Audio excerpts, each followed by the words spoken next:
10 Best Dressed at the SONA 2025. 10. Suot ni Congresswoman Ria Gulles sa Cebu ang isang modernong terno mula sa Cebuano designer na si Cari Santiago. 9. Simple yet refined ang embroidered white terno jacket ni Senator Risa Ontiveros. 8. Pinili ni Pia Wurtzbach Johnson ang minimalist modern Filipiniana na may modern blazer top at butterfly sleeves. 7. Stunning sa pleated white Filipiniana na si Jaja Chumbian Rama. 6. Suot ni Tutsi ang garang abaka silk terno ni Rahul Laurel.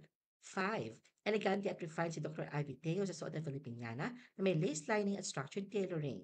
4. Eye-catching ang butter yellow terno ni DOJ Undersecretary Attorney Margarita Gutierrez na may traditional silhouette. Ito ay may cascading layers at drape details mula kay Mark Baumgartner. 3. Suot ni Emeline Aglibay Villar ang classic terno ni Ivar Acero na yari sa handwoven pinya kalado mula sa Aklan. 2. Ibinida ni Congressman Cathy Goresita ang sculpted silhouette terno ng Bahay Community sa Leon, Iloilo na dinisenyo ni Ram Silva. 1. Simple pero elegante si Heart Evangelista sa white terno ni Michael Leyva, may layered disconstructed fabric sa sleeves at bodies.